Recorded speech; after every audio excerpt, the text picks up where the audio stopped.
Hello friends, welcome to my channel. Friends, మీకు మా video నచ్చినట్లయితే వీడియోని లైక్ చేయండి, అలాగే ఛానల్ని సబ్స్క్రైబ్ చేసుకోండి. ఈ వీడియో చాలా ఇంట్రెస్టింగ్గా ఉండబోతుంది, తప్పకుండా చివరి వరకు చూడండి. ఇక వీడియోలోకి వెళ్ళినట్లయితే, ఇందుమతి ఆనంది గురించి సునందకి ఫోన్ చేసి చెప్పడంతో సునంద ఆనందిని గట్టిగా నిలదీస్తుంది. ఇక ఆనంది కూడా సునందకి గట్టిగానే జవాబు చెప్తుంది. సునంద, ఎందుకు ఆనంది, వాళ్ళే అవసరం లేనప్పుడు నువ్వెందుకు వాళ్ళని బ్రతిమలాడాలి? మీ అత్తగారిగా నేను నిన్ను క్షమించాను, వాళ్ళు నిన్ను క్షమించిన అవసరం లేదు అని సునంద అంటుంది. అప్పుడు ఆనంది, లేదత్తయ్య గారు, అక్కడ జ్యోతమ్మ అంటే నాకు ఎంతో ఇష్టం. నేను ఈ ఇంటికి కోడల్ని అయ్యానంటే దానికి కారణం జ్యోతమ్మ. నాకు ఊహ తెలిసినప్పటి నుండి మా అమ్మతో ఎంత ప్రేమగా ఉన్నానో జ్యోతమ్మతో కూడా అంతే ప్రేమగా ఉన్నాను. గలాంటిది ఇప్పుడు జ్యోతమ్మ నన్ను ఇంతలా దూరం పెడుతుంటే నేను ఎట్లా తట్టుకోగలను అని ఆనంది అంటుంది. అప్పుడే జీవన, అంటే ఏంటి కుట్టి, అత్తయ్య గారి మాటకి ఎదురు చెప్పి నువ్వు ఇంకా ఆ ఇంటి మనుషులనే వెనకేసుకొస్తావా అని అంటుంది. జీవన అలా అనేసరికి ఆనందికి చాలా కోపం వస్తుంది. జీవన, నువ్వు మాట్లాడకు, అసలు నీకు ప్రేమాభిమానాలు లేవా? జ్యోతమ్మని వీళ్ళు ఇన్ని మాటలు అంటున్నా కూడా నువ్వు ఎలా ఉండగలుగుతున్నావు అని ఆనంది కూడా జీవనని అంటూ ఉంటే జీవన షాక్ అయిపోయి చూస్తూ ఉంటుంది. ఇక సునంద, చాలా ఆనంది, ఇది ఇక్కడితో ఆపేయి. నువ్వు ఇంకొకసారి ఆ జ్యోతి కుటుంబాన్ని కలవాలని కలిసినా కూడా నేను ఊరుకోను అని సునంద అంటుంది. అప్పుడు ఆనంది, క్షమించండి అత్తయ్య, జీవన చైతన్య పెళ్లి విషయంలో నా తప్పేం లేదు అని మా జ్యోతమ్మ నమ్మేంత వరకు నా ప్రయత్నాలు ఆపను. ఎవరు చెప్పినా ఆపను, మీరు కాదు కదా, ఆ దేవుడే వచ్చి చెప్పినా కూడా నా ప్రయత్నాలని నేను మానుకోను అని చెప్పి ఆనంది కోపంగా అక్కడి నుంచి వెళ్ళిపోతుంది. ఆనంది అలా మాట్లాడడం చూసి సునంద అయితే షాక్ అయిపోయి చూస్తూ ఉంటుంది. జీవన కూడా ఇదేంటి, ఈ కుట్టి అత్తయ్య గారికే ఎదురు తిరిగింది అని అనుకుంటూ ఉంటుంది. ఇంతలోనే రాత్రి అవుతుంది. రాత్రి కాగానే అందరూ కూడా డైనింగ్ టేబుల్ దగ్గర భోజనాలు చేస్తూ ఉంటే ఆనంది అందరికీ వడ్డిస్తూ ఉంటుంది. జీవన కూడా ఎవరిని పట్టించుకోకుండానే భోజనం చేస్తుంది. అప్పుడే శశికాంత్, ఏంటమ్మా ఆనంది, నువ్వు కూడా మాతో పాటు కూర్చొని భోజనం చేయొచ్చు కదా అని అంటాడు. లేదు మావయ్య గారు, మీరంతా తిన్న తర్వాత నేను తింటాను, నేను కూడా మీతో కలిసి తింటే మనకి ఎవరు వడ్డిస్తారు, పర్వాలేదు అని ఆనంది అంటుంది. అప్పుడే సునంద, ఏం జీవన, ఆనంది ఒక్కతే వడ్డించాలా? తర్వాత తను ఒక్కతే ఎలా తింటుంది? నువ్వు ఆనంది ఇద్దరూ కలిసి మాకు వడ్డిస్తే తర్వాత మీ ఇద్దరూ కూర్చొని తినొచ్చు కదా అని సునంద అంటుంది. సునంద అలా అనేసరికి జీవన షాక్ అయిపోయి చూస్తూ ఉంటుంది. ఇదేంటి, ఇప్పుడు టార్గెట్ నా మీదకి వచ్చింది అని అనుకుంటూ ఉండగానే ఆనంది, పర్వాలేదు అత్తయ్య గారు, జీవన అంటే తనకి ఇలాంటివి అలవాటు లేదు కదా, నేను వడ్డిస్తాను అని ఆనంది అంటుంది. సునంద, అలవాటు లేకపోవడం ఏంటి ఆనంది, చేసుకోవాలి, ఇది అత్తవారిల్లు అని సునంద చెప్పగానే జీవన, సరే అత్తయ్య గారు, మీరు చెప్పినట్టే చేస్తాను అని అంటుంది. ఇక అలా మాట్లాడుకుంటూ సునంద శశికాంత్తో, ఏమండి, నేను చెప్పిన పని ఎంత మటుకు వచ్చింది, వ్రతానికి అన్ని ఏర్పాట్లు చేశారా అని అడుగుతుంది. అప్పుడు శశికాంత్, అయిపోయాయి సునంద, రేపు ఉదయాన్నే పంతులు గారు ఇంటికి వస్తున్నారు అని శశికాంత్ అంటాడు. ఇక ఆ మాటలు విని అందరూ కూడా ఆశ్చర్యంగా చూస్తూ ఉంటారు. అప్పుడే ఆదిత్య, ఏంటమ్మా వ్రతం ఏంటి అని అంటే అప్పుడు సునంద, అదేరా, మీకు చెప్పలేదు కదా, రేపు మన ఇంట్లో సత్యనారాయణ స్వామి వ్రతం ఉంటుంది. ఆ వ్రతంలో నువ్వు, ఆనంది, చైతన్య, జీవన కూర్చోబోతున్నారు. మీరు ఉదయాన్నే లేచి రెడీ అవ్వండి అని అంటూ ఇక వెంటనే ఆనందితో, ఆనంది, మీ అమ్మ నాన్నలకి ఫోన్ చేసి రేపు మన ఇంట్లో వ్రతం ఉందని చెప్పి రమ్మని చెప్పు అనగానే ఆనంది చాలా సంతోషపడుతుంది. అలాగే అత్తయ్య గారు అని ఆనంది చాలా సంతోషపడుతుంది. ఇక జీవన, మా అమ్మ వాళ్ళకు కూడా ఫోన్ చేసి రమ్మని చెప్తుందా ఏంటి అని అనుకుంటూ ఉండగానే సునంద మాత్రం ఏం మాట్లాడకుండా భోజనం చేసి చెయ్యి కడుక్కొని వెళ్ళిపోతుంది. ఇక ఆనంది చాలా సంతోషంగా సింహాద్రికి ఫోన్ చేస్తుంది. ఆనంది నుండి ఫోన్ రాగానే బిడ్డ ఇప్పుడు చేస్తుంది ఏంటి అని ఫోన్ లిఫ్ట్ చేసి చెప్పు బిడ్డ అని అంటాడు. అప్పుడు ఆనంది నాయనా రేపు ఎన్ని పనులున్నా కూడా వాటన్నిటినీ మీరు వాయిదా వేసుకొని రేపు ఉదయాన్నే మా ఇంటికి రావాలి అని అంటుంది. ఇక సింహాద్రి ఏంది బిడ్డ మీ ఇంటికా దేనికి అని అడిగితే నాయన రేపు మా ఇంట్లో సత్యనారాయణ స్వామి వ్రతం ఉంది. ఆ వ్రతంలో నేను ఆదిత్య గారు చైతన్య జీవన కూర్చుంటున్నాం. అందుకే మీకు ఫోన్ చేసి చెప్పమని మా అత్తయ్య గారు చెప్పారు. రేపు ఉదయాన్నే మీరు రండి అని అంటుంది. అప్పుడు సింహాద్రి చాలా సంతోషపడుతూ గట్లేనమ్మా ఇప్పుడు గీ ముచ్చట ఇగో మీ అమ్మకు కూడా చెప్పు అని ఇగో పద్దాలు బిడ్డ మాట్లాడుతుందంట అని పద్మమ్మకి ఫోన్ ఇస్తాడు. ఇక పద్మమ్మ చెప్పు బిడ్డ అని అంటే అప్పుడు ఆనంది గదే అమ్మా మా ఇంట్లో రేపు సత్యనారాయణ స్వామి వ్రతం చేస్తున్నాం. నువ్వు నాయన వ్రతానికి తప్పకుండా రావాలి. అట్నే సీను గుణగా తీసుకురండి అని అంటుంది. అప్పుడు పద్మమ్మ మంచిగుంది బిడ్డ మాకు చెప్పినావు కదా మరి గా లాయరమ్మ వాళ్ళకు కూడా ఫోన్ చేసి రమ్మని చెప్పిరా అని అంటే ఆనంది షాక్ అయిపోతుంది. లేదమ్మా గా ముచ్చట రాలేదు అని అంటే బాగుంది బిడ్డ రేపు నువ్వు అల్లుడు గారు వ్రతంలో కూర్చుంటే మీకు మేము పుట్టింటోళ్ళుగా బట్టలు పెడతాం. మరి గా జీవనకి ఎవరు బట్టలు పెడతారు వాళ్ళని కూడా పిలవాలి కదా. వాళ్ళు రానిది మేము వస్తే ఏం బాగుంటుంది చెప్పు అని పద్మమ్మ అనగానే ఆనంది కూడా షాక్ అయిపోయి ఆలోచిస్తూ ఉంటుంది. నేను గా ముచ్చట ఆలోచించలేదమ్మా. ఒక పాలి మా అత్తయ్యని దీని గురించి అడిగి చెప్తాను అని అంటుంది. అప్పుడు సింహాద్రి బిడ్డ మీ అత్తయ్య గారికి అసలే కోపం ఎక్కువ జాగ్రత్త అనగానే ఆనంది కూడా సరే నాన్న అని ఫోన్ కట్ చేస్తుంది. మరో పక్క జ్యోతి ఇంట్లో జ్యోతి సూర్య నిద్రపోతూ ఉంటే అప్పుడే జ్యోతికి ఏదో కలగా వస్తూ ఉంటుంది. జ్యోతి బయటికి వెళ్తూ ఉంటే ఆనంది జ్యోతికి ఎదురుగా వచ్చి జ్యోతమ్మ నేను చెప్పేది విను జ్యోతమ్మ నా తప్పేం లేదు అని బ్రతిమలాడుతున్నా కూడా జ్యోతి లేదు కుట్టి నేను నిన్ను జీవితంలో క్షమించలేను అని చెప్పి వెళ్ళిపోతూ ఉంటుంది. ఇక అది తట్టుకోలేను ఆనంది జ్యోతమ్మ నువ్వు కానీ నా మాట వినకుండా పోతే గీన్నే నేను ప్రాణాలు ఇడుస్తా అని చెప్పి అంటుంది. జ్యోతి అదేమీ పట్టించుకోకుండా వెళ్తూ ఉంటే అప్పుడే ఆనంది తన దగ్గర ఉన్న కత్తితో తన కడుపులో పొడి చేసుకుంటుంది. ఇక దాంతో జ్యోతికి ఒక్కసారిగా దిగ్గున మెలకువ వస్తుంది. ఇక కుట్టి అని చెప్పి గట్టిగా అరిచి లేచి కూర్చుంటుంది. ఇక జ్యోతి అలా గట్టిగా అరవడం చూసి సూర్య షాక్ అయిపోయి ఏంటి జ్యోతి ఏమైంది ఎందుకు అలా అరిచావు అని అంటాడు. ఏమండి మన కుట్టికి ఏదో ప్రమాదం జరిగిందని కలొచ్చిందండి నాకు చాలా భయంగా ఉంది అని జ్యోతి కంగారు పడుతూ ఉంటుంది. సూర్య పక్కనే ఉన్న వాటర్ జ్యోతికి ఇచ్చి ముందు మంచినీళ్ళు తాగు జ్యోతి అని అంటాడు.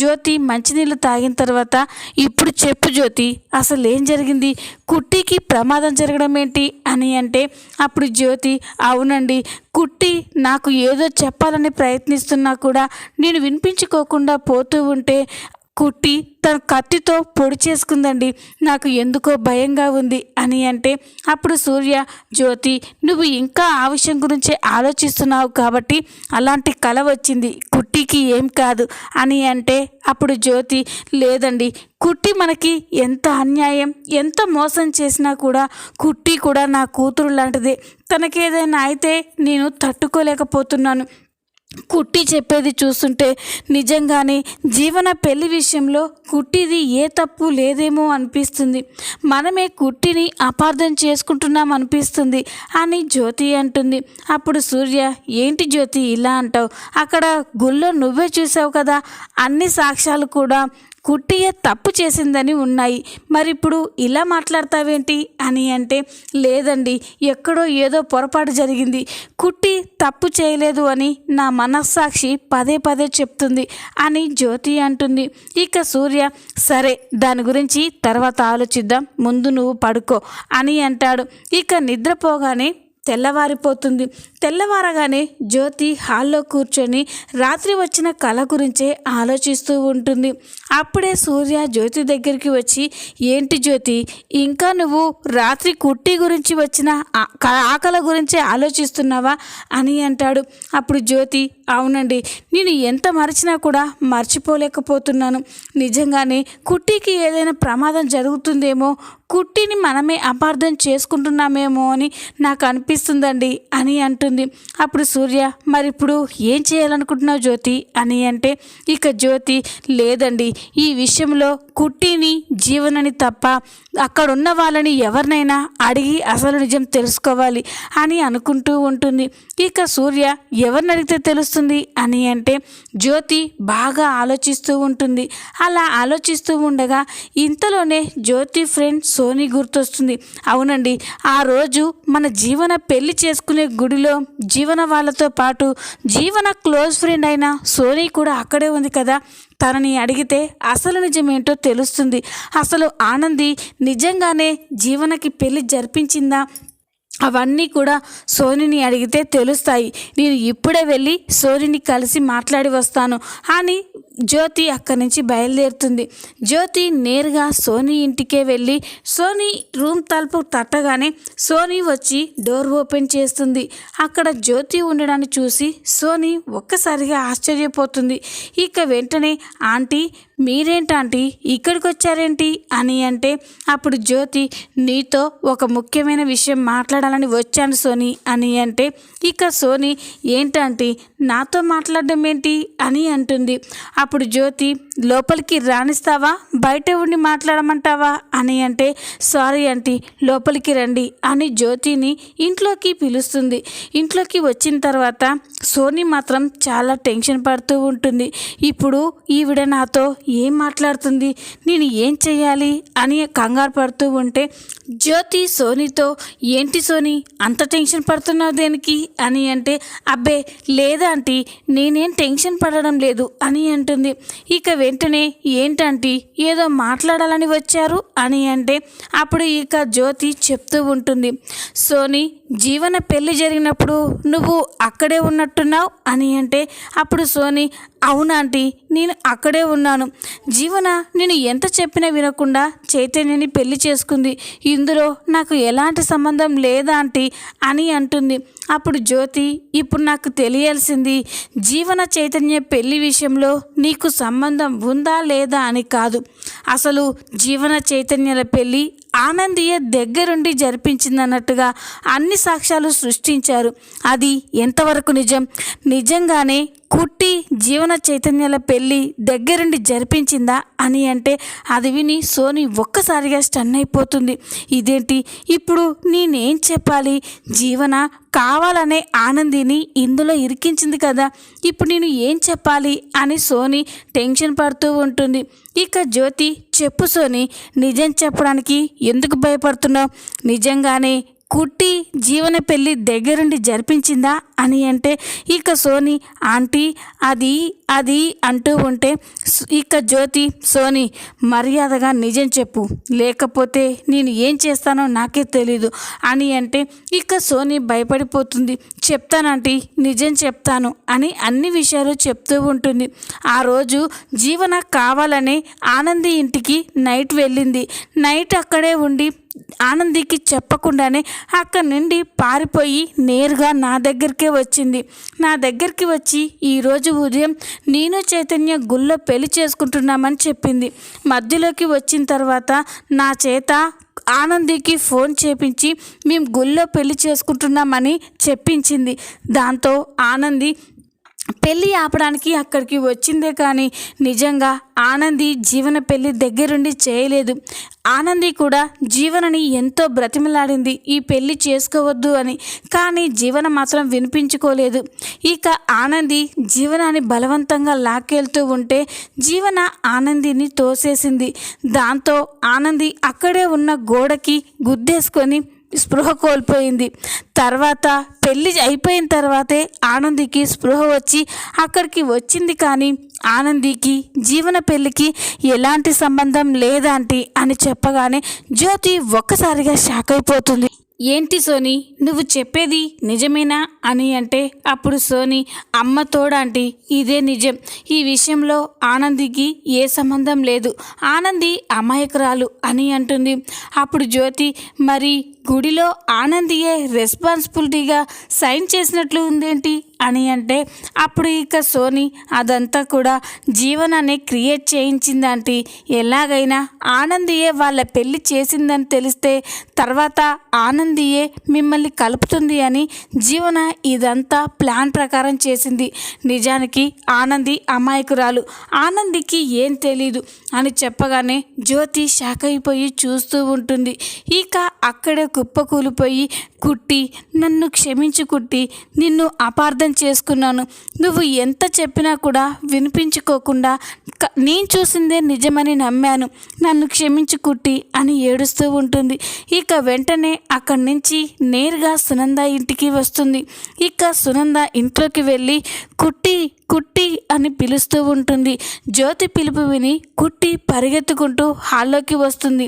ఇక ఆనందితో పాటు అందరూ కూడా హాల్లోకి వచ్చి జ్యోతి అక్కడికి రావడాన్ని చూసి ఒక్కసారిగా షాక్ అయిపోయి చూస్తూ ఉంటారు. జీవన కూడా అమ్మేంటి ఇక్కడికి వచ్చింది అని అనుకుంటూ ఉంటుంది. ఆనంది జ్యోతి దగ్గరికి వచ్చి, జ్యోతమ్మ, ఏంది జ్యోతమ్మ గిట్లొచ్చినవేంది అని అంటే ఇక జ్యోతి చాలా ఎమోషనల్గా ఆనంది వైపు చూస్తూ ఉంటుంది.